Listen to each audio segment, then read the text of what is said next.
Good morning. একদম ৰাতিপুৱা পুৱা ৰ'দটো যে একদম সাংঘাতিক ৰ'দটো আহিছে। এনিৱে এতিয়া টাইম হৈছে 8টা বজাত পূৰা গা পা ধুই কাপোৰ চাপোৰ ইস্ত্ৰি কৰি পূৰা ৰেডি। চ' যাম নগাঁও।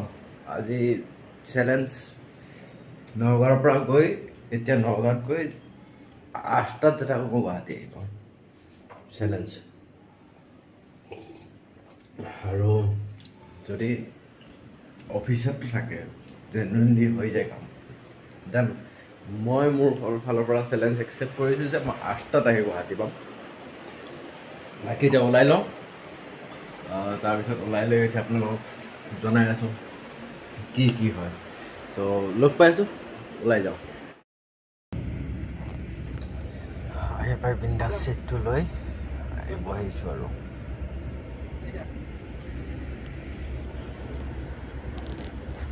বাবু সানা লাগে সানা আচ্ছা বুট হুকান বুট বঢ়িয়াকৈ শুই আছিলোঁ। পানীৰ বটলটো চাই বাছত পানী দিয়া আজি ফাৰ্ষ্ট টাইম ভাল লাগে। বছ পথাৰৰ মাজে মাজে আহি আছোঁ। আচলতে পথাৰৰ মাছ নহয় বাৰু, পথাৰৰ মাজৰ ৰাস্তা আৰু দিছোঁ ধুনীয়া, মানুহ নাই।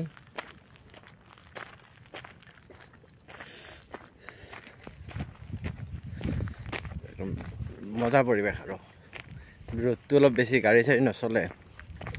ত' উপায় নাই, এনেকৈ যাব লাগিব বাছ ষ্টেণ্ডলৈ। তাৰপিছত আহোঁ গুৱাহাটী। ভাল লাগিল আহি, চেলেঞ্জ লৈছিলোঁ, মেম ভাল, জল্দি কামটো হৈ গ'ল। লগ পাই আছোঁ আকৌ বাছত। আহি জেগা এটাত বহিলোঁ।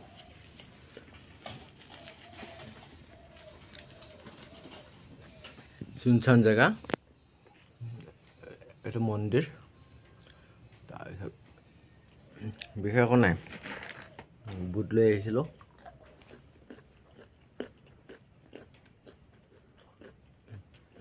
বুট খাই বহি আছোঁ আৰু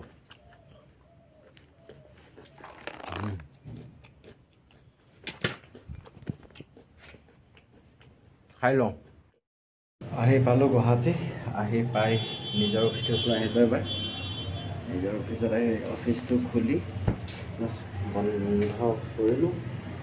লাইট অফ দিয়াৰ পিছত বাই বাই আৰু এতিয়া ৰুমত যাওঁ, গা পা ধুই শুই যাওঁ। কাম আছে, আকৌ কাম কৰিব। মুঠতে জীৱনটোত কাম হৈ গৈছে ৰাইজ, বেলেগ একো নাই, কিবা কাম হৈ গৈছে। চলো, সেইটোও বেয়া নহয়, ব্যস্ততা থাকে। বাকী ৰুমত গৈ লওঁ, ৰুমত গৈ বাকী দেখা যাব আৰু কি হয়। আজিৰ ভিডিঅ'টো এইখিনিতে আছিল। কালি আকৌ নতুন ভিডিঅ' এটা লৈ লগ পাম।